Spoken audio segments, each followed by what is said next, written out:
प्रिय मित्रों, जय मसीह की। एक बार फिर से इस टीचिंग सेशन में आपका स्वागत है। और आज हम बात करेंगे the spirit of anti Christ. अभी तक हमने 2 वीडियोस में बातचीत की है कि एंटी क्राइस्ट कि कौन है और उसको कैसे पहचान सकते हैं और कैसे उसके लक्षण हैं, क्या क्या लक्षण हैं। और ये टीचिंग इसलिए आवश्यक है ताकि इन अंतिम दिनों में, जैसा कि प्रभु ने कहा था कि झूठे भविष्यद्वक्ता, झूठे अपोस्टल्स, झूठे सेवक, झूठी कलीसियाएँ ये तमाम होंगी और मसीह के आने में हम गड़बड़ी में ना पड़ जाएं, तो ये शिक्षा आपको उस समय काम देगी ताकि आप अपने अपने परिवार की और अपनी कलीसिया की ठीक से देखभाल कर सकें। और ये इसलिए भी आवश्यक है कि जब आप इन स्पिरिट्स को जो परमेश्वर की ओर से नहीं हैं ठीक से पहचान लेंगे, तो फिर आप पता कर लेंगे कि कहाँ पर किस प्रकार की आत्मा का काम होता है। इससे आपको सही चर्च चुनाव करने में, सही पास्टर का चुनाव करने में और सही सिद्धांत का चुनाव करने में आसानी हो जाएगी। इसका मतलब ये नहीं है कि आप जिस चर्च में जाते हैं उसको छोड़ के भाग जाएं। अगर आप इन चीज़ों को देखते हैं तो आप करेक्शन कर सकते हैं। हम आगे चल के बताएंगे। हम एंटी क्राइस्ट और एंटी क्राइस्ट की स्पिरिट्स के बारे में और इतना डिटेल में क्यों बातें कर रहे हैं, इसका एक कारण ये है कि आपको मालूम होगा कि शैतान अपना सारा काम दुष्ट आत्माओं से करवाता है इस पृथ्वी पर, और परमेश्वर अपना काम अपने चर्च के द्वारा, कलीसिया के द्वारा, अपने लोगों के द्वारा, अपने वचन के द्वारा, पवित्र आत्मा के द्वारा, जो सब कुछ मनुष्य के द्वारा ही करवाता है। तो हम ये समझ पाएँ कि कौन सी स्पिरिट किस समय में किसको प्रभावित करती है। और जैसे जैसे हम आगे बढ़ेंगे तो आपको पता चलेगा कि कई बार शैतान और उसके लोग आपको और हमको भरमा सकते हैं। तो इसके लिए हमें बहुत सतर्क रहने की आवश्यकता है ताकि इन चीज़ों को अभी से हम सीख लें और जब समय आए तो हम बहक ना जाएं। यद्यपि आपको जैसा पिछले वीडियो में बताया गया कि जो एंटी क्राइस्ट है, मसीह विरोधी, वो एक मनुष्य होगा, लेकिन वो उस समय होगा जब हम और आप पृथ्वी पर नहीं होंगे और ऑलमोस्ट नहीं होंगे। जैसे पीड़ाओं का आरंभ हो चुका है, आप देख रहे हैं चारों तरफ पीड़ाएं हैं, सताव है, विनाश चल रहा है किसी की घटनाओं के द्वारा, युद्ध है, वैसे मारा पीटी है और बेईमानी, चोरी, ये तमाम चल रहा है। ये विनाश के चिन्ह हैं, शुरू हो गया है। लेकिन हमको ये इसलिए समझना है कि हम उन झमेलों में ना पड़ें और परमेश्वर को प्रसन्न करते हुए हम आगे बढ़ सकें। तो आज एंटी क्राइस्ट की स्पिरिट के बारे में बात करते हैं जो इन दिनों में काम कर रही हैं। ये दुष्ट आत्माएं, ये स्पिरिट्स पहले से थीं, पहली कलीसिया में थी, अभी भी है, आगे भी जब तक मसीह नहीं आते तब तक ये एंटी क्राइस्ट की आत्माएं, क्रिस्ट विरोधी की आत्माएं काम करती रहेंगी। ये दिखती नहीं हैं लेकिन ये काम करती हैं। तो हम पढ़ेंगे, यहाँ से समझेंगे पहला यूहन्ना और उसका 2 अध्याय और 18 से 19 वचन तक। जैसा पिछले अध्ययनों में हम लोगों ने डिस्कस किया है कि ये कौन है, क्या है, तो इसे और हमें ठीक से समझ में आ जाएगा। हम बहुत सरलता से यहाँ से बता रहे हैं ताकि क्योंकि मैं जानता हूँ कि हमारे साथ जो लोग हैं वे पहली पीढ़ी के मसीह हैं और बहुत से ऐसे हैं जिनकी शिक्षा ज़्यादा नहीं है और कई लोग ऐसे भी हैं जिनकी शिक्षा बिल्कुल भी नहीं है। लेकिन कुछ ऐसे लोग हैं जो बहुत पढ़े लिखे हैं और वे इन बातों को समझ जाएंगे। तो जो लोग बहुत पढ़े लिखे हैं, आपसे हम निवेदन करना चाहते हैं कि थोड़ा सहयोग करें, क्योंकि हमको यहाँ डिटेल में बताने के लिए इसलिए आवश्यक हुआ है कि बहुत से लोग इन बातों को समझ पाएँ। आप जल्दी समझ जाएंगे क्योंकि आप पढ़े लिखे हैं। आप अगर थियोलॉजी वाले हैं तो आप इन वचनों को प्लीज़ चेक कीजिएगा, और यदि हम कहीं गलत बताते हैं तो हमको ज़रूर बताइए ताकि हम करेक्शन कर पाएँ और गलत संदेश कलीसियाओं में और प्रभु के लोगों तक ना जाए। जितनी मेरी जिम्मेदारी है यहाँ से बताने की, उतनी ही आपकी भी जिम्मेदारी है कि इस संदेश को इवैल्यूएट करें, देखें कि ये सही है भी या नहीं। जहाँ करेक्शन की ज़रूरत है आप ज़रूर कीजिएगा और हम भी उसको मानेंगे और थैंक यू बोलेंगे आपको, क्योंकि आप हमसे प्रेम करते हैं। इसलिए आप यहाँ से जो बताया जा रहा है उसको मूल्यांकन करेंगे, जांच करेंगे, परखेंगे, और ये बहुत अच्छी आदत है। इससे एंटी क्राइस्ट की स्पिरिट से बच सकते हैं यदि आप अपने अपने पास्टर्स, अपने अपनी कलीसिया की निगहबानी करें, चेक करें, तो आप बहुत हद तक बच जाएंगे। कुछ पॉइंट्स हम यहाँ देंगे जिससे आपको लाभ होगा। और यहाँ पर हम पढ़ रहे हैं पहला यूहन्ना और उसका दूसरा अध्याय और 18 और 19 वचन, ताकि ये इसलिए पढ़ रहे हैं ताकि फिर से रिन्यू हो जाए। हे लड़कों, ये अंतिम समय है, ये मेरे और आपके लिए अंतिम समय है। जैसा तुमने सुना है कि मसीह का विरोधी आने वाला है, वो आएगा, और उसके अनुसार अब भी बहुत से मसीही विरोधी उठ खड़े हुए हैं। ये बहुत से मसीही विरोधी उठ खड़े हुए हैं, ये आत्माएं ही हैं जो मनुष्यों को भरमा देती हैं, और मनुष्य उठ खड़ा होता है और परमेश्वर के वचन का विरोध करता है। तो इस चीज़ को माइंड में रखेंगे। और दूसरा थिस्सलुनीकियों 2 अध्याय 1 से 12 वचन तक आप साथ साथ खोल लेंगे ताकि समझ पाएँ। तो हम थोड़ा डिटेल में देखेंगे। मैंने यहाँ लिखा है, the spirit of anti Christ is a deceptive influence that opposes Christ and his teachings। ये क्या है दुष्ट आत्माएं? ये एंटी क्राइस्ट मसीह विरोधी की आत्माएं हैं।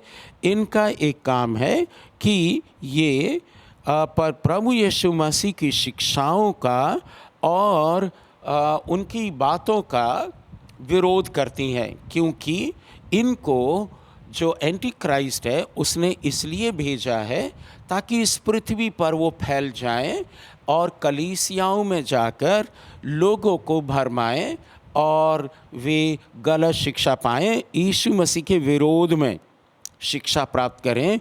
ये इससे उनका मामला अच्छा बन जाएगा, उनका उल्लू सीधा हो जाएगा। किसका?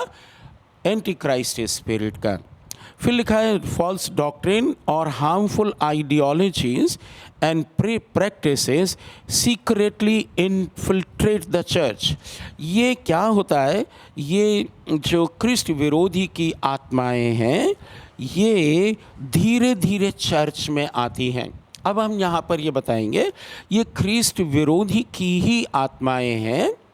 क्रिस्ट के जो विरोध करने वाली एक पावर है, पर्सनैलिटी है, उसका ये विरोध करती हैं। आपने देखा होगा हमारे देश में बहुत से धर्म हैं और बहुत से धर्मों के चलाने वाले भी हैं, लेकिन बाइबल ऐसा बताती नहीं कि वे उनके भी एंटी हैं। नो, जैसे एंटी ट्रम्प ये नहीं है ना, या किसी का भी नाम आप ले सकते हो, किसी भी धर्म के व्यक्ति का, और आप देखेंगे कि वे उनकी विरोधी नहीं है।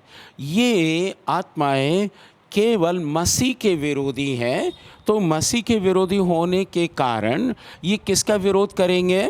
पास्टर का विरोध करेंगे, ये सही चर्च का विरोध करेंगे, ये परमेश्वर के वचन का विरोध करेंगे। और विरोध लाठी डंडा से नहीं करते हैं, ये कैसे करते हैं? ये पास्टर के दिमाग में घुस जाते हैं।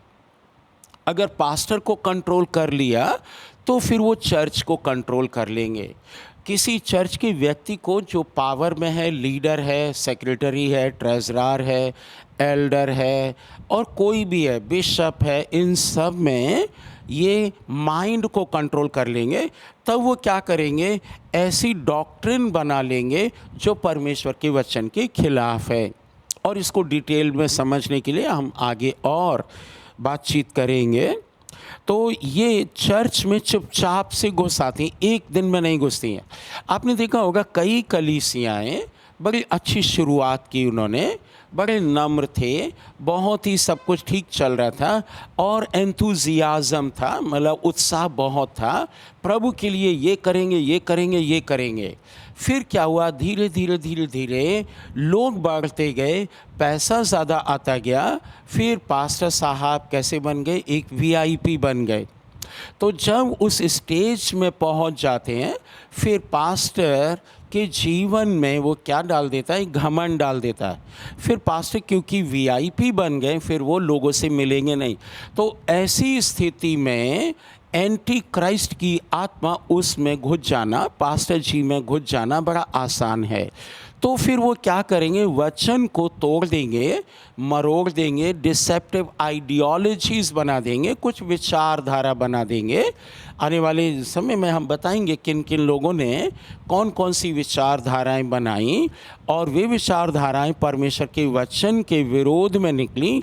और उन लोगों ने या तो अपने सीने में, अपने सिर में गोली मारी, अपने लोगों को जहर पिला दिया, और नहीं तो फिर उन्होंने सुसाइड किया है।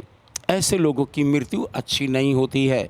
तो आज इन चीज़ों पर हम गौर करेंगे। ये चर्च में अचानक नहीं घुसती हैं, ये धीरे धीरे घुसती हैं, धीरे धीरे, और ये वे प्रैक्टिस शुरू कर देती हैं जो बंधन की तरफ लेके आती हैं। इसलिए मैं पास्टर लोगों को ज़्यादा बोलता हूँ कि अपने आसपास परमेश्वर के लोगों को रखिए, चेलों को रखिए, जो मसीह के चेले हों। चापलूस नहीं रखिए, चापलूस खुद भी गड़बड़ी में पड़ जाएंगे और आपको भी डाल देंगे देर सवेर। तो फिर आगे पढ़ते हैं, this spirit can enter the church through various means. बहुत से तरीक़ों से ये घुस जाती, एक तरीके से नहीं। अगर एक तरीके से घुसती तो हमारा बचा लेते और चौकसी करते, बट कई तरीके से घुस जाती है, जिसके तरीका हम बताएंगे आने वाले दिनों में। Including acceptance of teachings that deny the true nature of Jesus Christ, the promotion of worldly philosophies. प्रभु यीशु मसीह की जो शिक्षाएं हैं और उनका त्रिएकता में रहना है, वे इन चीज़ों को मना कर देंगे। जैसे आपको पता है जीसस ओनली वाले हैं, क्रिश्चियन साइंस है, और बहुत हद तक सेवेंथ डे एडवेंटिस्ट भी है, जहोवास विटनेसेस हैं, मॉर्मनिज़म है, ढेर सारे हैं, मैं कई नाम बता सकता हूँ आपको। तो क्या होगा, ये फ़िलॉसफीज़ ले आते हैं, संसार की फ़िलॉसफीज़ भी उसमें ले आते हैं। और क्या हो जाता है कि वे आइडियोलॉजी, वे सिद्धांत, वे तौर तरीके, वे अभ्यास, प्रैक्टिस, वे सब चर्च में आ जाती हैं और वे परमेश्वर के वचन के खिलाफ होती हैं। और इसलिए भी होती हैं क्योंकि वहाँ पर कोई उनको टोकने वाला नहीं है। तो हमने और आगे लिखा है कि these spirits actively work to deny और undermine the belief in the deity of Jesus Christ, his incarnation और his role as a savior। अब ये जो आत्माएं हैं, एंटी क्राइस्ट की आत्माएं, ये बहुत तेज़ी से काम करती हैं और बड़ा एक्टिव है, सुस्त नहीं है ये। इसलिए कई चर्चेज में आप जाएंगे, वहाँ सुस्त लोग मिलेंगे, आप जान लीजिए वहाँ सुस्ती का आत्मा है, वो धीरे धीरे घुसने की कोशिश कर रहा है। मसीह लोगों को स्वस्थ होने के लिए मना किया गया, आलस मना किया गया है, क्योंकि आलसी व्यक्ति को ये दुष्ट आत्माएं जल्दी पकड़ लेंगी। एक्टिव होना चाहिए, भागा दौड़ी वाला, आत्मा में एक्टिव, शरीर में भी एक्टिव, कम सोने वाला, कम खाने वाला। तो यहाँ पर ये क्या करते हैं, एक्टिवली काम कर रही हैं ताकि प्रभु यीशु मसीह का परमेश्वरत्व होना वो संसार में प्रकट कर दें। जब हमारे मुस्लिम भाई पूछते हैं, प्रभु यीशु मसीह ने एक भी वचन नहीं बोला कि उन्होंने कहा हो मैं परमेश्वर हूँ। और ये बिल्कुल ठीक बात है, प्रभु यीशु मसीह ने डायरेक्टली नहीं बोला, बट इसको समझने के लिए हमको और आपको ठीक से बाइबल पढ़ना और समझना पड़ेगा, ताकि हम जान लें कि प्रभु यीशु मसीह परमेश्वर हैं। और जब आपको ये सही पता नहीं होगा तो ये स्पिरिट आपके अंदर आ जाएगी, और अगर ये स्पिरिट आ गई कि यीशु परमेश्वर नहीं है, तो फिर आप केवल दो को मानेंगे, पिता और पवित्र आत्मा, एक को छोड़ देंगे, और वैसे ही फिर आप एक कल्ट बना लेंगे जिसको झूठा धर्म कहते हैं। तो ये दुष्ट आत्माओं का, जो एंटी क्राइस्ट की आत्माएं हैं, उनका यही काम है। फिर क्या करता है वो, प्रभु यीशु मसीह का मनुष्य बनकर इस पृथ्वी पर आने को वो मना करते हैं। वो कहते हैं वो कभी नहीं हुआ। जैसे हमारे मुस्लिम भाई कहते हैं कि प्रभु यीशु मसीह क्रूस पर नहीं मारे गए, किसी स्वर्गदूत को वहाँ लटकाया गया था। याद रखिएगा, स्वर्गदूत में लहू नहीं होता है, लेकिन वहाँ से लहू बहा है, तो वो कोई मनुष्य ही होगा। और उस समय के लोग, जिन लोगों ने प्रभु यीशु को बेधा था, जिन लोगों ने देखा था, उनका रिकॉर्ड पढ़ने से पता चलता है और मालूम होता है कि प्रभु यीशु मसीह को ही मारा गया था, स्वर्गदूत को नहीं मारा गया। लेकिन बाद में जो लोग आए वो ये कहने लगते हैं कि वो नहीं आए, जबकि उन्होंने देखा भी नहीं, वो ये थे ही नहीं उस समय। तो हमको ये समझना है कि ये जो एंटी क्राइस्ट स्पिरिट है ये कैसे प्रवेश कर रही है।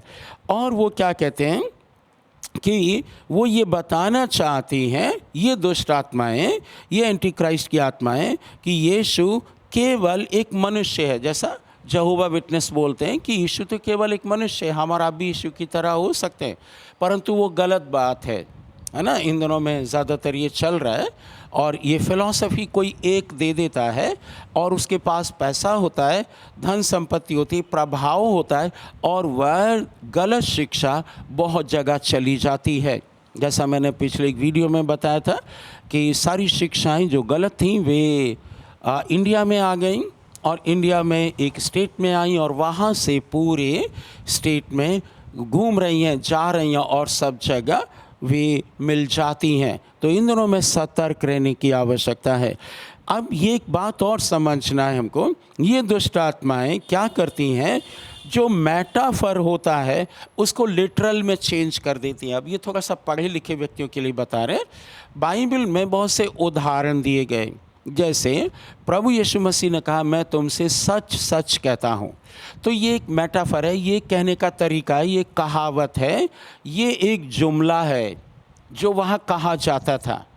अब इसका मतलब ये नहीं है कि प्रभु यीशु मसीह कभी कभी झूठ भी बोलते थे, इसलिए वो ये कहने की ये बात मैं तुम्हें सच सच कहता हूँ। नो, अब इसको क्या करेंगी ये दुष्ट आत्माएं, इसको लिटरल में बदल देती हैं।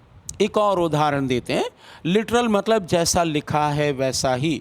लिखा है तू चोरी नहीं करना, ये बिल्कुल सिंपल है, ये लिटरल है, मुझको और आपको चोरी नहीं करना है। लेकिन एक जगह ऐसा भी लिखा हुआ है, बाइबल में लिखा हुआ है कि यदि तेरा हाथ तुझे धोखा दे तो तू काट कर फेंक दे, टुंडा होकर बिना हाथ का होकर तुझे स्वर्ग में जाना भला है, बजाय इसके कि सब कुछ होते हुए तू नरक में डाला जाए। अब इसका मतलब लिटरल नहीं है, ये एक कहावत है, कहने का तरीका है कि तुमको क्या करना है, इस पृथ्वी पर बलिदान पूर्ण जीवन जीना है। अगर यहाँ आप गरीब रह भी जाते हो, परेशानी में रह भी जाते हो, गरीब रह भी जाते हो, तो भी कोई फ़र्क नहीं पड़ेगा, क्योंकि आपका स्वर्ग पक्का है। तो ये समझने की बात है। बस दुष्ट आत्माएं क्या करती हैं कि वो ये जो एंटी क्राइस्ट आत्माएं ये मिक्स कर देती हैं, जो मेटाफर है उसको लिटरल में, लिटरल है उसको मेटाफर में। इसलिए याद रखिएगा, अगर आप नए जनरेशन के पास्टर हैं, सिखाने वाले हैं, 10-20 साल में मसीह को आए हैं, आप इन चीज़ों को थोड़ा ख्याल करिएगा। इसीलिए प्रभु यीशु के दास प्रेरित पौलुस ने तीमुथियुस को बोला, अगर आप पढ़ सकते हैं तो ठीक है, लेकिन मेरे पास है यहाँ पर चौथे अध्याय, पहला तीमुथियुस 4 अध्याय 13 से लेकर 16 वचन तक। 16वें वचन में लिखा है, तू अपनी और अपने उपदेश की चौकसी करना। आप जब बाइबल पढ़ाते हैं या पढ़ते हैं और किसी को सिखाते हैं तो सबसे पहले अपनी चौकसी करें और अपने उपदेश की आप चौकसी करें, कहीं आप गड़बड़ी में तो नहीं हैं। क्योंकि आप जो पहली पीढ़ी के मसीह हैं, आप चर्च के एनवायरनमेंट को नहीं जानते। आपने टेंट लगाकर, एक हॉल बनाकर, एक कमरे में आराधना प्रार्थना शुरू कर दिया, बट आपको डॉक्ट्रिन्स नहीं मालूम है। आप चंगा कर देंगे, वो यीशु मसीह ने कहा मैं अपने नाम से चंगा कर दूंगा, इसमें मेरा भी कुछ नहीं, आपका भी कुछ नहीं, चंगा होने वाले का भी कुछ नहीं, वो यीशु का है सब कुछ। तो ये आपको आसानी से समझना होगा। अगर आपको लगता है कि डॉक्ट्रिन को आप छेड़ रहे हैं तो आप अपने चर्च में किसी बाइबल टीचर को, नहीं तो बाइबल एक्सपोजिटर को या इंटेलेक्चुअल को बुला सकते हैं। आने वाले दिनों में हम कुछ नाम देंगे, आप उनसे कांटेक्ट कर सकते हैं ताकि आपकी कलीसिया मसीह के आने तक बाइबल के वचनों में सही रीति से चौकसी के साथ स्थिर रह सके। नहीं तो आप कुछ का कुछ पढ़ा देंगे तो अच्छा नहीं रहेगा। मैं सुनता रहता हूँ कई बार वीडियो में अलग अलग कहानियाँ लोग बता रहे हैं जो बाइबल के वचन के अनुसार नहीं हैं। एक जगह बाइबल में लिखा है, यदि तुम क्षमा नहीं करोगे तो तुम्हारा स्वर्गीय पिता भी क्षमा नहीं करेगा। ये बिल्कुल लिटरल है, दिस इज़ वेरी लिटरल, इसमें मेटाफर नहीं है। तो ये समझने की बात है कि ये वास्तविकता, ये एक पास्टर जी इसको उल्टा करके बता रहे थे, नहीं नहीं नहीं ये नहीं लिखा, ऐसा नहीं है, वैसा नहीं है, जबकि वे पहली पीढ़ी के मसीह हैं। और धन हो जाने से नहीं समस्या सॉल्व होती है, लीडरशिप धन के कारण नहीं आती है, आप कह सकते हो, लेकिन सच्चाई वो नहीं है। तो इसलिए थोड़ा सतर्क रहना है, इस उपदेश की चौकसी ज़रूर करना है। लोगों को पढ़िए। मैं बताना चाहता हूँ, यदि आपका वज़न 65 किलो है तो आप 65 किलो किताबें ज़रूर पढ़ लीजिएगा। एक साल में अगर आप 1 किलो किताबें भी पढ़ते हैं तो आप सोच लीजिएगा कि 5 साल में आप 5 किलो किताबें पढ़ लेंगे, हैं। और 20 साल से अगर आप पढ़ना शुरू करते हैं तो 60 साल की उम्र तक आप किताबें पढ़ के बहुत ज्ञान प्राप्त कर सकते हैं। कौन सी किताबें? बाइबल वाली। आप जो आपकी बुलाहट है वो भी पढ़िएगा, दूसरी चीज़ें उनको भी पढ़िएगा, ताकि आप, और मुझे जो पसंद है वो बाइबल टीचर की किताबें बहुत पसंद है, ताकि मेरा विश्वास और मुझे ज्ञान मिल जाता है और बाकी चीज़ें ठीक हो जाती हैं। तो ये आवश्यक है। आगे क्या लिखा है? Denying Trinity. वो ट्रिनिटी को डिनाई कर देते हैं। हमारे मुस्लिम भाई लोग हैं, वो कहते हैं यीशु मसीह परमेश्वर नहीं है। अब क्योंकि जो मेन व्यक्ति उसी को निकाल दिया, प्रभु यीशु ने कहा जिसके पास पुत्र है उसके पास परमेश्वर भी है। जो पुत्र को नहीं मानता वो परमेश्वर को भी नहीं मानता। अब इस हिसाब से 2 जन तो गायब हो गए उनके जीवन से। अब पवित्र आत्मा बच गए, पवित्र आत्मा को वो मानते नहीं हैं, तो फिर क्या हुआ? कुछ भी नहीं होता।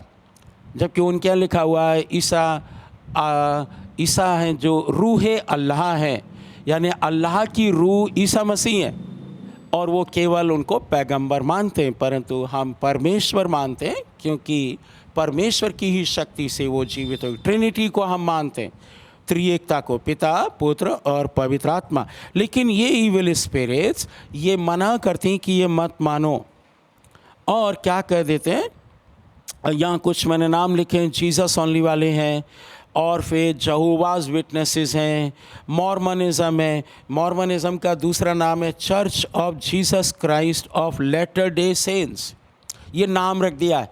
आप देखेंगे कि ये जो क्रिस्ट विरोधी की आत्मा ही क्रिश्चियन नाम रखती हैं, क्रिश्चियन नाम ही रखती हैं ये, ताकि कन्फ्यूजन में लोग ना पड़ें, वे जान लें कि ये मसीह के लोग ही हैं, परंतु वे मसीह के लोग नहीं होते हैं। जहोवा विटनेस जो है वो मसीह के विरोधी हैं, और जीसस ओनली हैं, वे परमेश्वर के विरोधी हैं, क्योंकि परमेश्वर त्रिएकता में रहता है। Our God, the God of the Bible lives in the community of Trinity. परमेश्वर अकेला नहीं है, एसेंस में तीनों एक हैं, और बाइबल में कई जगह लिखा, आओ हम मनुष्य को अपनी समानता में बनाएं, आओ हम ये निर्णय करें कि कहीं आदम और हवा पाप करने के बाद फिर तो दोबारा नहीं आ गए। आओ हम, पहला ही वचन अगर आप देखेंगे हिंदी में, तो परमेश्वर ने आदि में पृथ्वी और आकाश की रचना की। जो परमेश्वर ओरिजिनल है वो इलोहीम है, और इलोहीम जो वर्ड है वह प्लूरल में है, सिंगुलर में नहीं है, एक नहीं है, कई एक हैं, है ना। लेकिन यहाँ ये भी समझना पड़ेगा, क्योंकि हम ऐसे देश में रहते हैं जहाँ बहुत ईश्वर, मल्टीपल ईश्वर हैं। बाइबल के ईश्वर मल्टीपल नहीं है। God is one, but he lives in the form और in the personality of Son and the Holy Spirit and Father himself. तो ट्रिनिटी को ये दुष्ट आत्माएँ मना करती हैं। फिर क्रिश्चियन साइंस, ये भी एक चर्च है, लेकिन क्रिश्चियन साइंस नाम रखा है ताकि लोग ये सोचें कि ये क्रिश्चियन है, परंतु ये झूठा धर्म है। ये समझने की बात है। The unification church, unification church नाम रखा है, पर ये कल्ट है, ये परमेश्वर की ओर से नहीं है। इसलिए जब भी हमारे यहाँ कोई चर्च में आते हैं और वे कुछ पढ़े लिखे होते हैं, उनको हम अपना statement of faith and doctrine देते हैं, ताकि उनको बता सकें कि हम ये विश्वास करते हैं। अगर उनका विश्वास इस विश्वास से जो ये चर्च करता है वो सब्सक्राइब करते हैं, वो कहते हैं ये ठीक है, तब वे इस चर्च के मेंबर बन सकते हैं।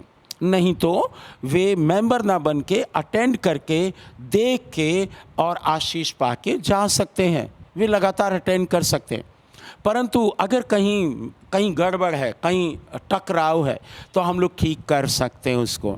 नॉर्मली ये करते हैं कि हमारा विश्वास, हम विश्वास करते हैं, आपको पता है अपोस्टल्स क्रीड बोलते हैं, प्रेरितों का विश्वास हम पूरा पूरा मानते हैं, पूरा पूरा मानते हैं। एक ही शब्द हटा देते हैं, रोमन कैथोलिक चर्च, हम चर्च को बोलते केवल, वो रोमन कैथोलिक का ही था ओरिजिनली, पर वो हम हटा देते, बाकी हम सब कुछ वही मानते हैं।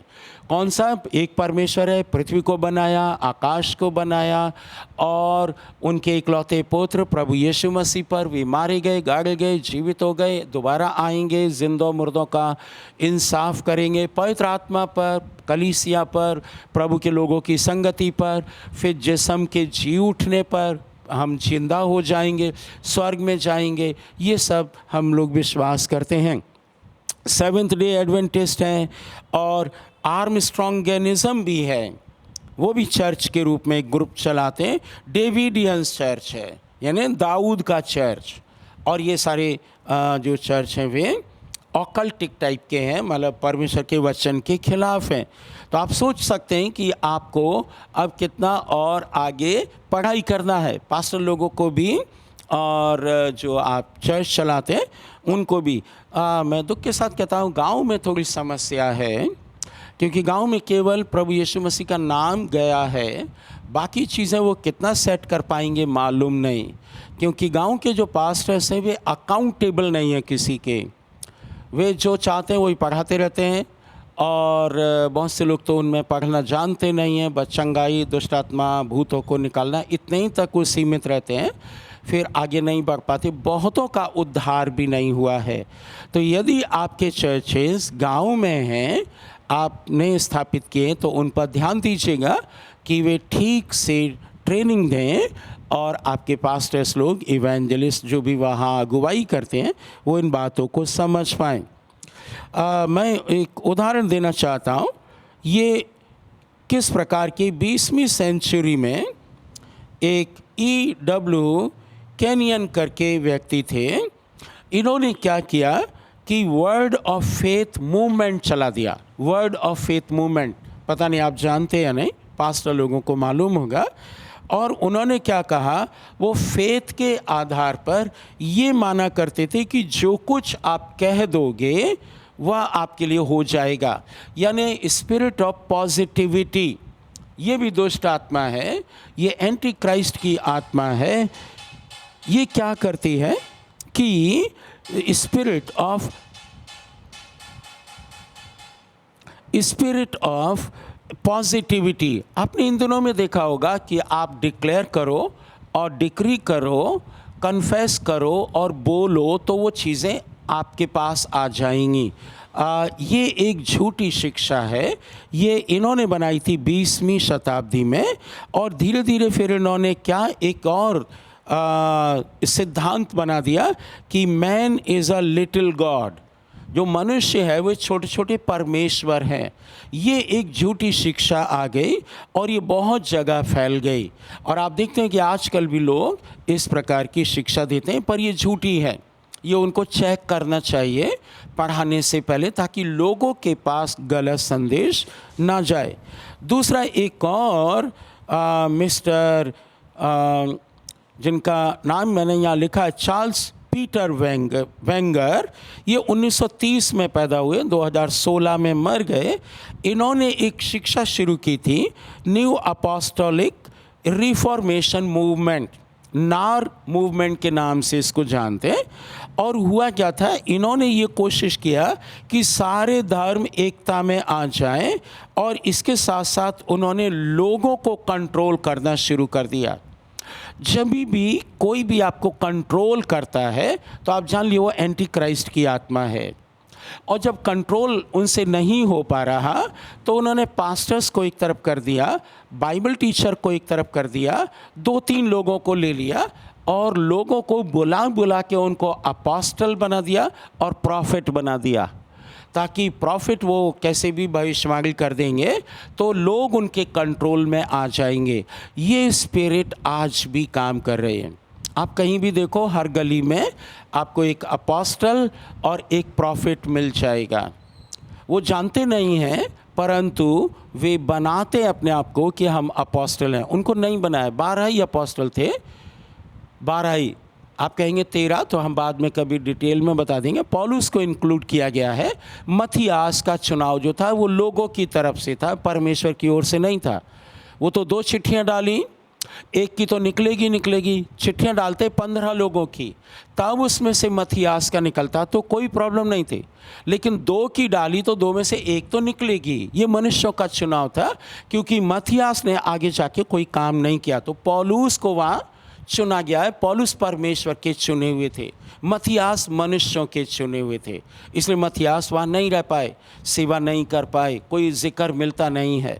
तो मैं क्या बताना चाहता हूँ कि ये जो रिफॉर्मेशन बनाया, इसके कारण उन्होंने बहुत से झूठे अपोस्टल्स और बहुत से झूठे भविष्यद्वक्ता बना दिए। जैसे यारोबाम करता था, आपको याद है, जो चाहता था उसका अभिषेक करके प्रॉफिट, अपोस्टल, पास्टर्स, याजक सब बना देता था। वैसा आज भी हो रहा है। ये लोगों की गलती नहीं है, बेसिकली ये गलती उन लोगों की है जो लीड करते हैं और वे पढ़ते नहीं हैं, वे अपने से सीनियर से पूछते बताते नहीं हैं। जब आप किसी मुसीबत में फंस जाएं और आपको ना समझ में आए तो अपने सीनियर से पूछ लीजिए। आजकल एक समस्या ये हो गई है कि अगर कोई सीनियर किसी जूनियर को बताए भी तो वो गुस्सा हो जाता है, क्योंकि वो सोचता है उसे सब कुछ आता है। पर पृथ्वी पर कोई ऐसा नहीं जिससे सब कुछ आता हो। मुझको सब कुछ नहीं आता, मैं सीखता हूँ। आपको सब कुछ नहीं आता, आपको भी सीखने की आवश्यकता है। याद रखिएगा इन चीज़ों को। ये वहाँ से गलत शिक्षाएं आ गई और आज पूरे देश में हैं। कई बार तो रेवरन, डॉक्टर, अपोस्टल, प्रॉफेटिस और प्रॉफिट, ये सब लिखना शुरू करते हैं। आने वाले वीडियो में हम लोग और इन चीज़ों की चर्चा करेंगे, ताकि आप इन मुसीबतों से, इन बीमारियों से बच जाएं। दिल्ली में थोड़ी थोड़ी आ रही हैं अभी, लेकिन यूपी में पहुंच गई हैं ये दुष्ट आत्माएँ, चर्चेज़ में खास करके। तो ये ईवल स्पिरिट है, the spirit of antichrist. आगे हम बढ़ेंगे, और the spirit of antichrist often operates through deception using science and wonders to mislead believers. ज़्यादातर दुष्ट आत्माएँ जो ईवल स्पिरिट हैं, जो एंटी क्राइस्ट स्पिरिट हैं, वे चिन्ह और चमत्कारों के द्वारा लोगों को भरमाती हैं। इसलिए आपको याद होगा, जितने भी ठीक पास्टर्स लोग हैं वो हमेशा कहते हैं कि कौन सी शक्ति से चिन्ह चमत्कार हो रहे हैं। मैं एक पास्टर जी को जानता हूं जो हमारे साथ रहे हैं, हम उनके साथ रहे, उनकी कलीसिया में भी गए, और एक दिन वो बताते बताते ये बताने लगे कि मैं आप लोग मुझे यहाँ भी देख लोगे और मैं खिड़कियाँ बंद कर दो और मैं बाहर भी सड़क पे आपको दिख जाऊँगा। और किसी ने देखा उनको और वो अफ्रीका के हैं। तब फिर हमारी समझ में आ गया कि ये आउट ऑफ बॉडी ट्रैवल परमेश्वर ने ठहराई नहीं है, ये केवल एक व्यक्ति के लिए थी। नए नियम में, पुराने नियम में इसका बहुत कुछ हमको जिक्र मिलता है कि पावर एक्स्ट्रा आ जाती, जैसे एलिया में आ गई। लेकिन नए नियम में ये केवल प्रेरित पौलुस के पास थी। प्रेरित पौलुस ने कहा, मैं शरीर में यहाँ हूँ, आत्मा में तुम्हारे साथ हूँ। ये ऐसा माना जाता है कि उनके पास ये अधिकार था, ये शक्ति थी परमेश्वर की दी हुई। लेकिन शैतान ने इसको क्या किया, मैनिपुलेट कर दिया। और वो पास्टर जी ने ये बताया कि हम आपको आउट ऑफ बॉडी ट्रैवल करना सिखा देंगे और कुछ पैसे भी मांगे किसी से, जो मुझे पता चला। और तब मुझे पता चल गया कि ये रॉन्ग टीचिंग है, ये गलत टीचिंग है। आप हो सकता ताली बजा देते, आप कहते हाँ हाँ बहुत बढ़िया, ये तो पास्टर बहुत सामर्थी है ना।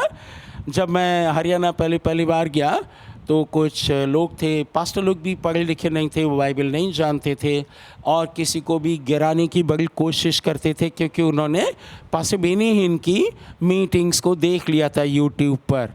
तो उन्होंने कहा हम भी बेनी हिन बन जाना चाहते हैं। लेकिन वहाँ फिर बहुत समस्या उत्पन्न हो गई, क्योंकि वो जानते नहीं, गिराने में रहते थे। तो फिर जिनको गिरा देते थे वो कहते थे ये पास्टर बहुत सामर्थी है।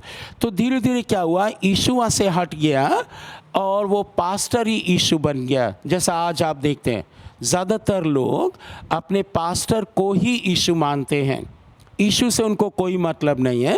यीशु क्या करते हैं, क्या कहा है वो नहीं मानते, वो पास्टर की पूजा करते हैं। कई चर्चेज़ में आप देखते हैं कि पास्टर के सामने लोग घुटने टेके रहते हैं, पास्टर मना नहीं करता है। पास्टर की वाइफ भी मना नहीं करती है कि ये पाप है मत करो।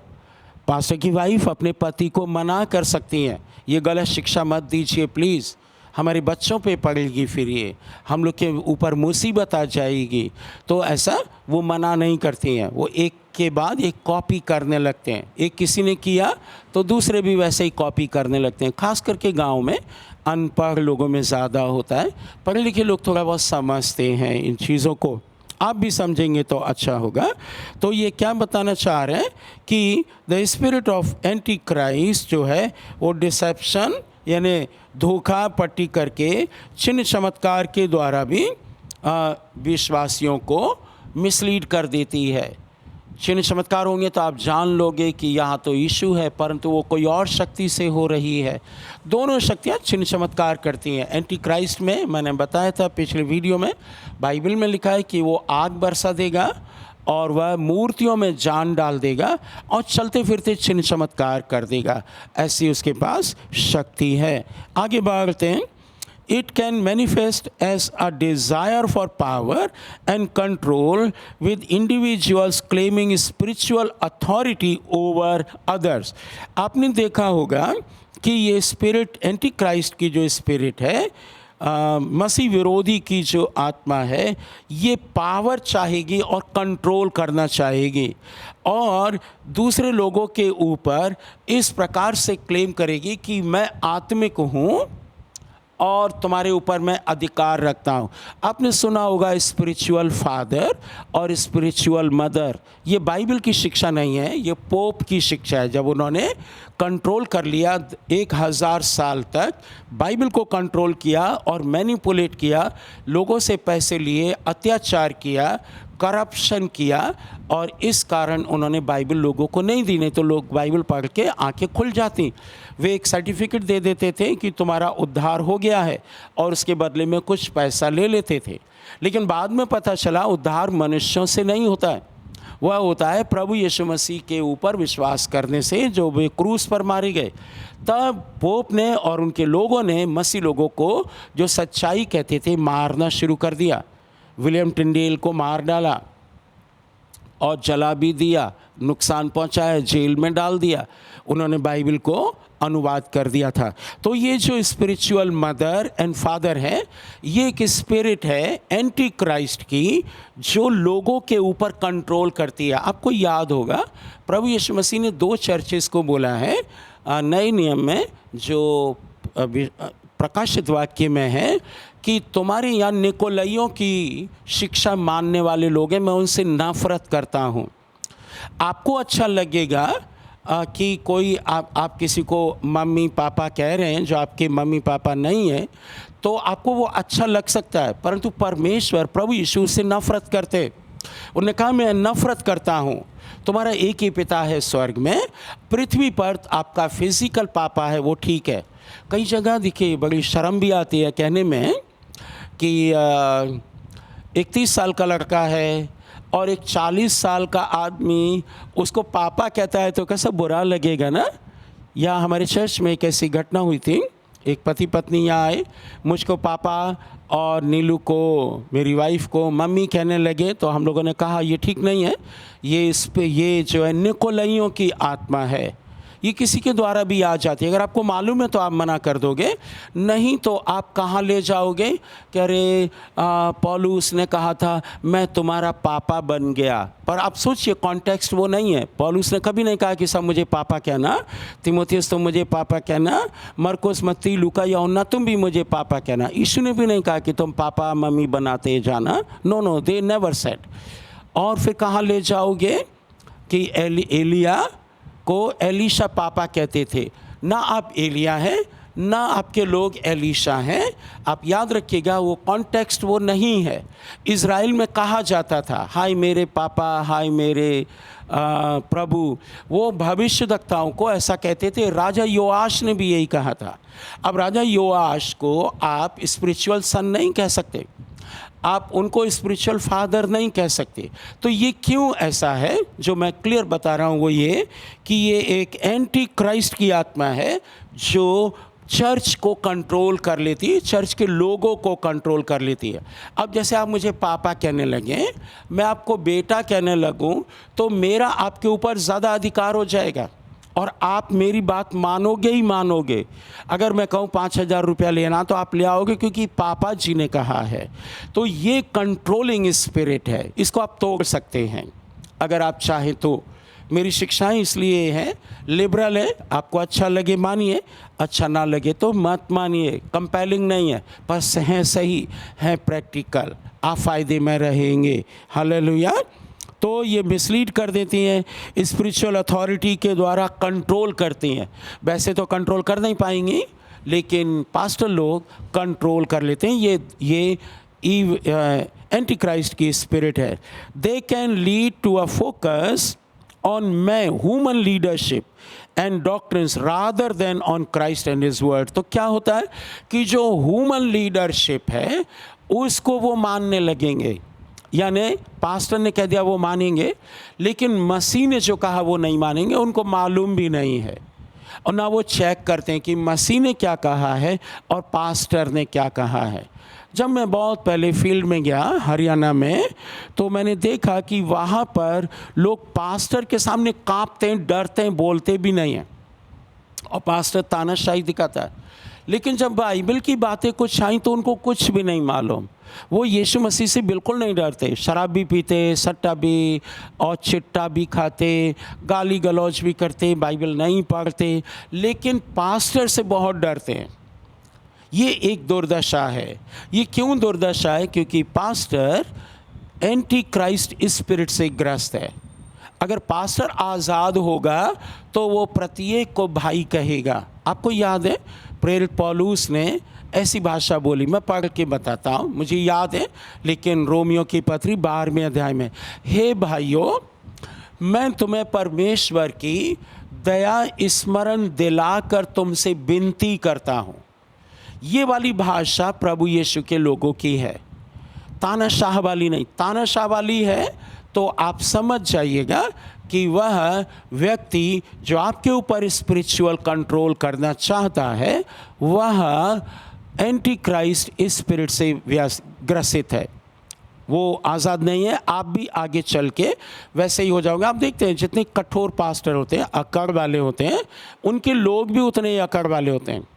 ये क्यों ऐसा होता है? जैसा पापा वैसा बेटा है ना, तो उन्होंने हाथ रख दिया, अकड़ डाल दी, टीचेबल, वो बताते हैं कि हम टीचेबल हैं। टीचेबल का मतलब है अगर हम गलत हैं तो आप मुझे सिखा सकते हैं, लेकिन वो कहते हैं स्टेज से।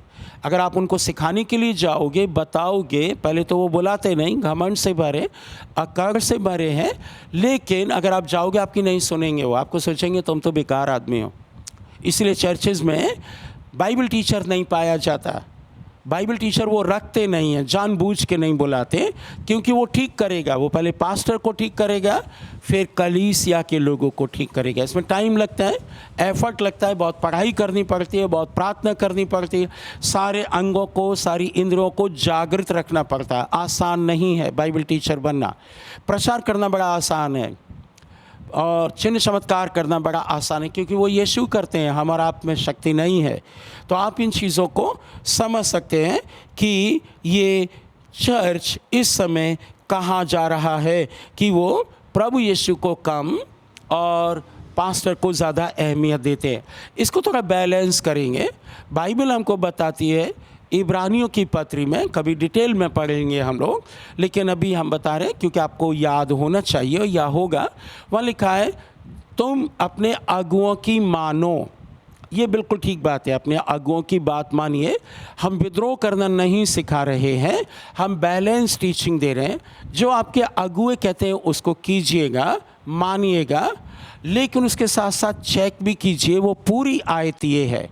कई बार अपना उल्लू सीधा करने के लिए हम पास्टर लोग आदि वचन पढ़ते हैं, और वहाँ क्या लिखा है आगे, और उनके चाल चलन को ध्यान से देखो। ये पढ़ते नहीं है पास्टर लोग। ये पूरा वचन ये है कि अपने पास्टर्स की अधीनता में रहिए, जो वो कहते हैं उसको कीजिए, वो अच्छा है, लेकिन उनके चाल चलन को भी देखिए। हम अपने चर्च को बोलते हैं कभी भी आके अचानक हमको देखिए हम क्या कर रहे हैं, शराब पी रहे हैं कि मारपीट कर रहे हैं कि गाली दे रहे हैं कि झगड़ा कर रहे हैं, आके देखिए ताकि आपको ठोकर ना लगे। और फिर लिखा है जब आप परख लेते हैं, जांच लेते हैं, ये प्रतिदिन का काम है, इन्वेस्टिगेशन वाला नहीं है ना, लेकिन आप उनके जीवन को देखें कि जो वो प्रचार करते हैं क्या वो ऐसे हैं, यानी जब वो प्रेम का प्रचार करते तो क्या वो जनरली बाज़ार में, सड़कों पर लोगों से, प्रभु के लोगों से, अपने परिवार के लोगों से, रिश्तेदारों से प्रेम करते हैं कि नहीं करते।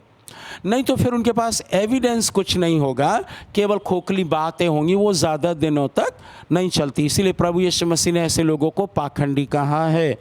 तो ये शिक्षाएं इम्पोर्टेंट हैं इन अंतिम दिनों में, क्योंकि वह चिन्ह चमत्कार के द्वारा करता है और फिर स्पिरिचुअल अथॉरिटी के द्वारा वो लोगों के ऊपर राज्य करने की कोशिश करता है, जो बाद में विद्रोह में बदल जाता है। जैसे पोप के विषय में हमने बताया कि उन्होंने ये किया, निकोलाइटन स्पिरिट जो कई कलीसियाओं में थी, प्रेरित प्रकाशित वाक्य में प्रभु ने कहा वो ठीक नहीं है। आपके यहाँ अगर ये स्पिरिट्स हैं तो आप हटा सकते हैं। फिर ये दुष्ट आत्माएं, एंटी क्राइस्ट और भी किसी प्रकार से काम करती हैं, लेकिन इनको जनरली पहचान लेंगे आप कि ये लोगों को चर्च जाने से और परमेश्वर के लोगों से, यानी आत्मिक अगुओं से सलाह लेने के लिए रोकेंगी। वो कहेंगे नहीं नहीं अपने घर में ही प्रार्थना करो, आराधना ही घर में कर लो। ये आप पहचान सकते हैं एंटी क्राइस्ट की आत्मा है। फिर क्या होगा कि ये आगे चल के और भयंकर बन जाते हैं कि यदि आप उनको करेक्शन करोगे तो वे बहस करेंगे, अधीनता में नहीं आएंगे। फिर क्या है, एंटी क्राइस्ट जो है, एंटी क्राइस्ट की जो आत्माएं हैं वे एंटी क्राइस्ट नहीं है, वो पर्सनैलिटी नहीं है, वे आत्माएं हैं। आत्माएं इसलिए हैं क्योंकि मैंने बताया कि परमेश्वर स्वर्गदूतों के द्वारा, पवित्र आत्मा के द्वारा, कलीसिया के द्वारा काम करता है, और पवित्र आत्मा के द्वारा, और शैतान अपनी आत्माओं के द्वारा, एंटी क्राइस्ट की आत्माओं के द्वारा काम करता है। आत्माओं के पास शरीर नहीं है, लेकिन पवित्र आत्मा के पास भी शरीर नहीं है, उसको मेरा और आपका शरीर चाहिए। तो एंटी क्राइस्ट जो है वो पर्सन है, लेकिन ये आत्माएं हैं जो छिपी हुई आत्माएं हैं, ताकि अपने मास्टर के लिए, अपने स्वामी के लिए वे क्या करेंगे, रास्ता तैयार कर देंगे, ताकि वो आसानी से चर्च के ऊपर कंट्रोल कर ले और फिर पूरे संसार में राज्य करे। उसका पूरे संसार में राज्य तय हो गया है, परमेश्वर ने अप्रूव किया है, लेकिन चर्च के ऊपर अगर वो राज्य करेगा तो ये भयावह बात होगी, क्योंकि चर्च ऑर्गेनाइजेशन नहीं है, ये ऑर्गेनिज्म है। अब इसमें थोड़ी पढ़ाई लिखाई की ज़रूरत है। ऑर्गेनाइजेशन एक संगठन है 5-6-10 लोगों का, और वे क्या करते हैं, वो एक इंडस्ट्री की तरह काम करते हैं, प्रॉफिट के लिए काम करते हैं, ऑर्गेनाइजेशन कुछ काम करते हैं। लेकिन ये जो ऑर्गेनिज्म बोलते हैं, ये एक बॉडी ऐसी है जिसमें जीवन है जो बढ़ना चाहिए, चर्च बढ़ना चाहिए, क्योंकि प्रभु यीशु ने कहा कि चर्च को मैंने स्वर्ग और नरक की कुंजियाँ दी हैं, संगठन को, ऑर्गेनाइजेशन को नहीं दी। इसलिए ये जो शिक्षाएं आपको समझना है कि चर्च एक्चुअली में क्या है, एक बॉडी ऑफ क्राइस्ट है, मसीह इसका सिर है, तो बढ़ेगी है। लेकिन कई कलीसियाएं बढ़ती नहीं हैं, क्योंकि उनका सिर प्रभु यीशु को उन्होंने बनाया नहीं। उन्होंने मर्जी आई तो खोल दिया, मर्जी आई तो बंद कर दिया, जो चाहा वो प्रचार कर दिया, और पाप भी साथ साथ चल रहा है। तो कलीसिया जो है वो अलग किए हुए पवित्र लोगों का संगठन है, पवित्र लोगों का, कि वे परमेश्वर के उद्देश्य को इस पृथ्वी पर पूरा कर सके। अब सोचिए, एक कलीसिया या उसका अगुआ या पास्टर जो चलाता है, अगर वो चोरी करता है, बेईमानी करता है, तो इससे क्या परमेश्वर का काम हो रहा है? नो। परमेश्वर ने उसके लिए नहीं रखी थी कलीसिया। कलीसिया रखी थी कि परमेश्वर के कामों को वो प्रकट करे। और इसीलिए प्रभु यीशु ने कहा पतरस को, मैं जो तूने बोला उसके ऊपर एक कलीसिया बनाऊंगा, उस स्टेटमेंट के ऊपर, और इस पर नरक के फाटक, यहाँ तक कि एंटी क्राइस्ट के फाटक प्रबल नहीं होंगे। लेकिन आज कलीसिया कमज़ोर हो गई है, आपको इसको मजबूत करने की ज़रूरत है, ताकि नरक के फाटक आपके और आपकी कलीसिया के ऊपर कंट्रोल ना कर पाए। The spirits are not visible because they don't have physical bodies. जो स्पिरिट है, एंटी क्राइस्ट की स्पिरिट, वे मनुष्य की तरह उनके पास बॉडी नहीं है, लेकिन वे मनुष्यों के शरीर को इस्तेमाल करके बातें करती हैं और उनको परेशान करती हैं। लेकिन ये जो एंटी क्राइस्ट स्पिरिट्स हैं, ये मसीही लोगों के और ख़ास करके आत्मा में भरे हुए लोगों के जीवन में, दिमाग में काम करते हैं, और ख़ास करके उनके लिए उनसे भी बातें करते हैं जो इन चीज़ों को जानते नहीं, लेकिन उनके उद्देश्य को वे पूरा कर सकते हैं। जैसे बालाम और बालाक के विषय में आप जानते हैं, गधी को पता चल गया था कि परमेश्वर की इच्छा क्या है, और गधी ने ऑपोजिशन किया। लेकिन गधी के ऊपर जो भविष्यद्वक्ता बैठा था उसको पता नहीं चला। तो आप सोच सकते हो कि ये जो दुष्ट आत्माएं हैं, एंटी क्राइस्ट आत्माएं हैं, ये मनुष्य को, बड़े भविष्यद्वक्ता को भी इस्तेमाल कर सकती हैं, और फिर गधी को परमेश्वर इस्तेमाल करके परमेश्वर अपना काम पूरा करा सकता है। तो ये कहने का अर्थ है कि इनके पास बॉडी नहीं है, बट ये बॉडी को इस्तेमाल कर सकती है, दूसरे की बॉडी को। उनका जो टारगेट है वो चर्च और उसके लीडर्स हैं और क्रिश्चियन हैं, और उसके बाद फिर पूरा संसार टारगेट है। पहले वो, क्योंकि वो एंटी क्राइस्ट या एंटाई क्राइस्ट या मसीह विरोधी की आत्माएं हैं, तो जहाँ जहाँ मसीह का नाम लिया जाएगा, वो बेसिकली चर्च होता है, क्रिश्चियन लोगों के घर होते हैं, उनका वो पहले विरोध करती है। और इसलिए हम लोग जोर देते हैं कि हर एक घर में मीनिंगफुल फैमिली प्रेयर हो। कई बार बाइबल पढ़ लिया, 2 गाना गा लिया, और जल्दी जल्दी से मोबाइल से पढ़ा और फिर अपने अपने कमरे में भाग गए, वो मीनिंगफुल नहीं है।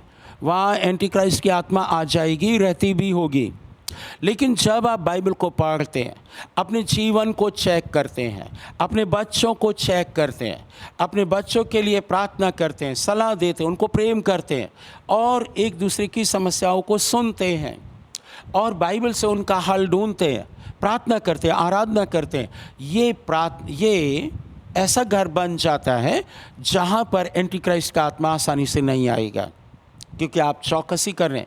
पापा लोगों की ज़्यादा जिम्मेदारी होती है इसमें, लेकिन कई पापा लोग फेल हो जाते हैं, फादर पति लोग फेल हो जाते हैं, तो इसलिए उनका टारगेट क्रिश्चियन लोग होते हैं, चर्चेज, और फिर उसके बाद world. These spirit have been in the world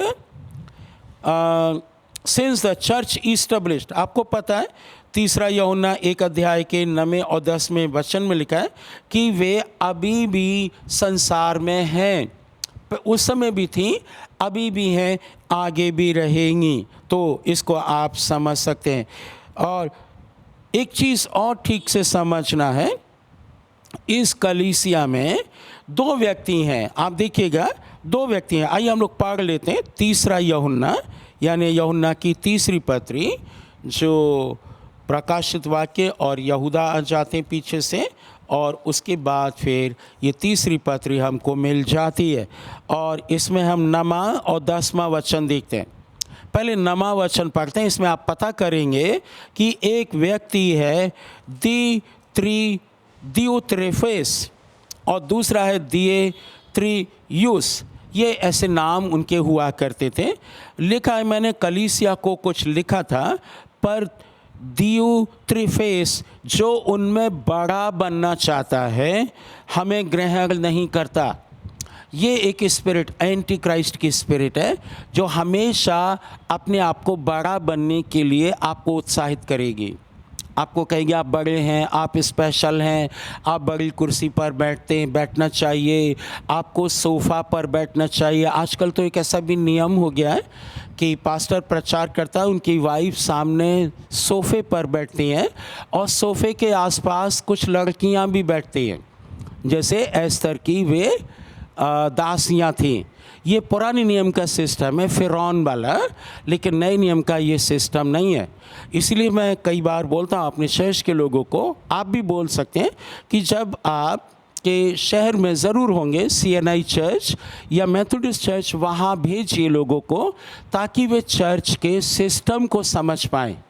वे बाबा वाले सिस्टम को समझ पा रहे हैं, इसलिए वो पास्टर को और उनकी पत्नी को सुपर ह्यूमन मानते हैं, या एक स्पेशल मनुष्य, या बहुत बड़ा VIP ऐसा मानते हैं और उसके दास होकर रहना चाहते हैं। मेरे प्रिय मित्रों, ये बाइबल की शिक्षा के खिलाफ है। ये आपको बंधन में, गुलामी में डालती है। निर्गमन की पुस्तक 20 अध्याय में आप पढ़ोगे, बाइबल मना करती है किसी के आगे सिर नहीं झुकाना, किसी के आगे घुटने भी नहीं झुकाना, केवल परमेश्वर के सामने।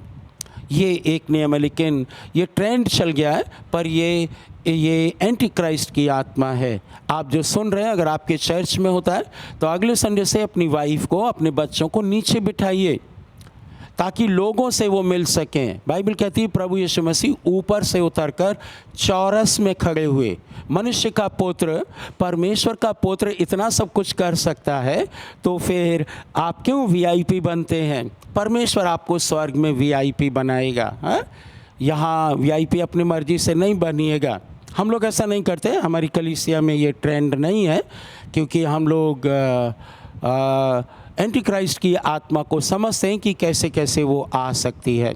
आप ऐसे चर्चेज़ में देखेंगे तो वहाँ केवल पास्टर साहब होते हैं, उनका कोई परिवार का जन स्टेज पे नहीं बैठता है, केवल पास्टर होंगे, बाकी लोग होते हैं वो नीचे नीचे काम करते हैं। तो ऐसा आप भी कर सकते हैं, वो चर्च का सही तरीका है।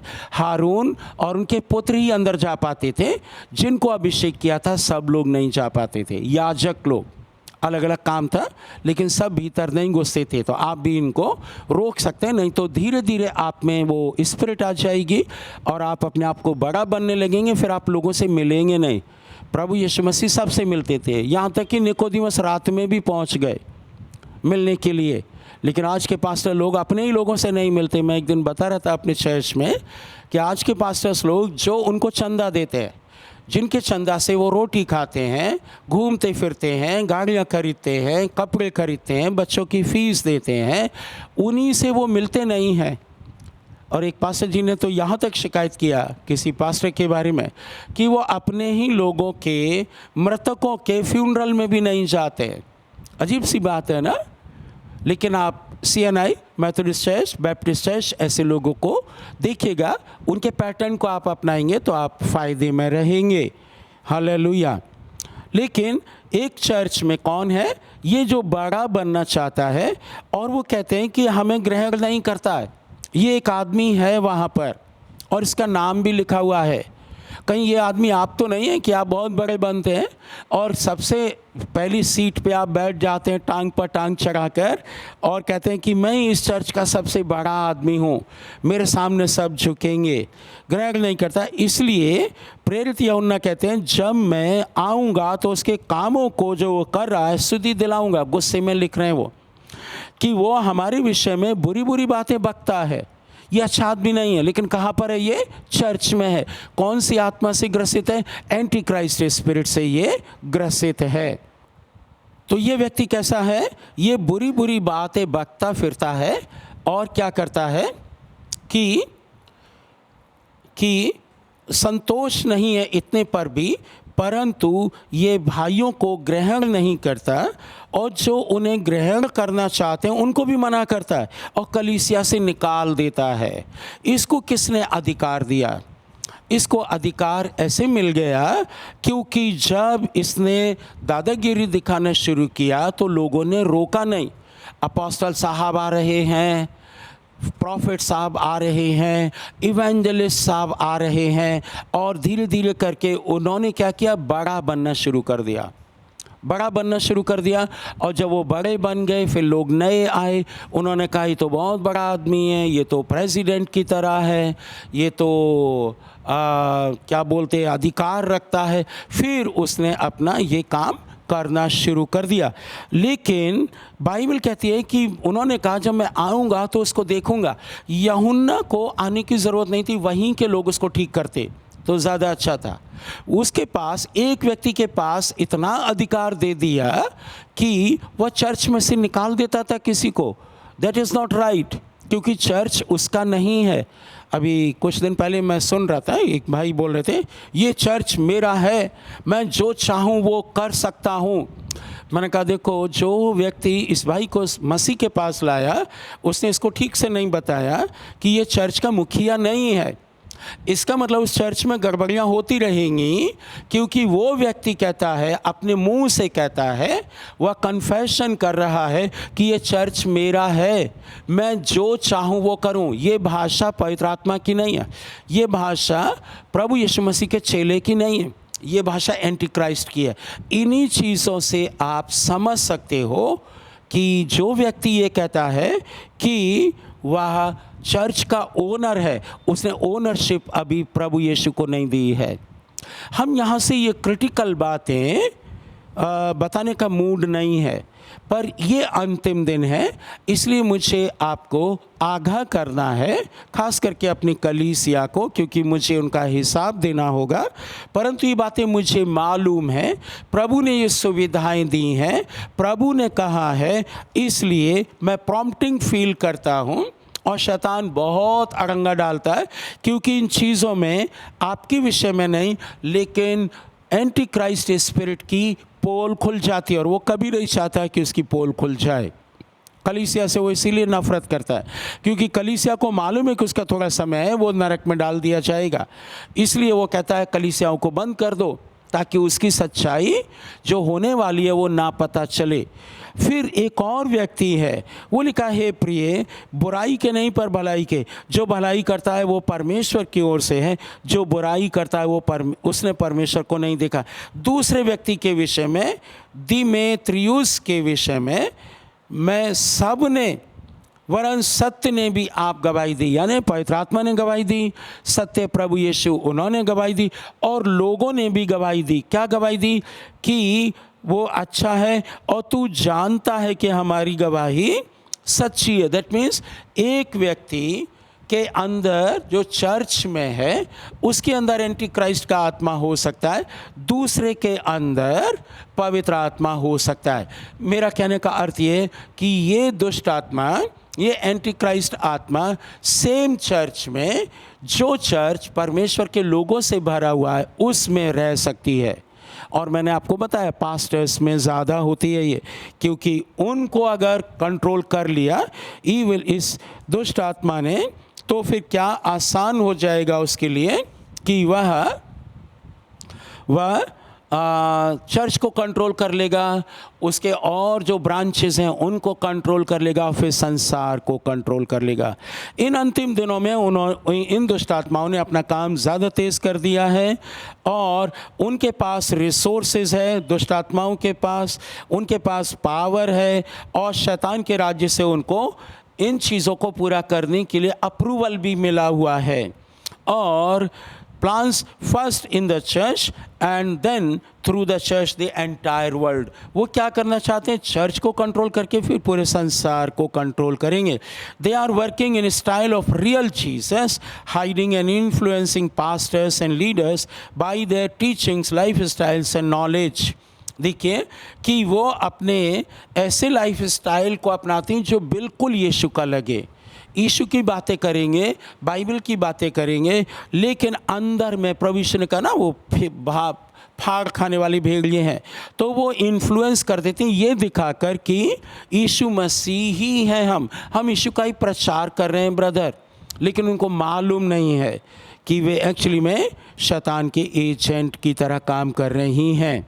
ये इविल स्पिरिट लोगों के द्वारा, टीचिंग्स के द्वारा, लाइफ स्टाइल के द्वारा और ज्ञान के द्वारा, इन दोनों में ज्ञान बहुत बढ़ गया, मुश्किल हो जाएगा आपको और हमको कि हम उनका विरोध कर सकें। They can masquerade angels of God, इसको पढ़ते हैं तो अच्छा रहेगा। दूसरा कोरिन्थियों 11वां अध्याय और 14-15वां वचन, और इसके बाद एक पॉइंट और है, फिर उसको हम ख़त्म करेंगे और अगली बार देखेंगे कि इनका उद्देश्य क्या है, दुष्ट आत्माओं का उद्देश्य क्या है। दूसरा कोरिन्थियों और उसका 11वां अध्याय, अगर आपके पास बाइबल है तो आप निकाल सकते हैं ताकि आप वहाँ पर चिन्ह भी लगा सकेंगे और बाद में रेफरेंस के लिए पढ़ सकेंगे। 11वां अध्याय 14 से 15वां वचन, यहाँ लिखा हुआ है, 14 पढ़ते हैं। ये कुछ अचंभे की बात नहीं, क्योंकि शैतान आप भी ज्योतिर्मय स्वर्गदूत यानी स्वर्ग के स्वर्गदूत के रूप धारण कर सकता है, करता भी है। इसलिए यदि उसके सेवक भी धर्म के सेवकों का रूप धारण करें तो कोई बड़ी बात नहीं, परंतु उनका अंत उनके कामों के अनुसार होगा। मतलब कि दुष्ट आत्माएं और दुष्ट आत्माओं के लोग, चर्च के लोग जो शैतान के हो सकते हैं, लेकिन वे परमेश्वर के स्वर्गदूतों का रूप धारण कर सकते हैं, प्रेरित पौलुस ने कहा, लेकिन उनका अंत खराब होगा। यदि आप उनमें से, तो आज की रात आप इसको ठीक कर सकते हैं। इंटरेस्टिंगली इन सब चीज़ों की परमिशन, इन सब चीज़ों के लिए परमेश्वर ने दुष्ट आत्माओं को और एंटी क्राइस्ट की स्पिरिट्स को और शैतान को और एंटी क्राइस्ट जो ह्यूमन व्यक्ति होगा, एक ह्यूमन पर्सनैलिटी होगी, उसको परमिशन दी है, उसको रखा है। नहीं तो प्रभु आज चाहें तो नाश कर देंगे, लेकिन वो अपने समय पर नाश किया जाएगा। तो परमेश्वर की ओर से इनको अप्रूवल मिला है। मुझको और आपको सतर्क रहने की आवश्यकता है। प्रभु यीशु, हम प्रार्थना करते हैं ये वचन, ये टीचिंग्स हमारे प्रिय लोगों ने सुनी है, इन अंतिम दिनों में उनकी सहायता करें, हमारी भी सहायता करें प्रभु, ताकि हम इन एंटी क्राइस्ट स्पिरिट्स को, जो बहुत हैं, करोड़ों में हैं, इनको हम पहचान सकें और दूर कर सकें। प्रभु यीशु के नाम में आमीन।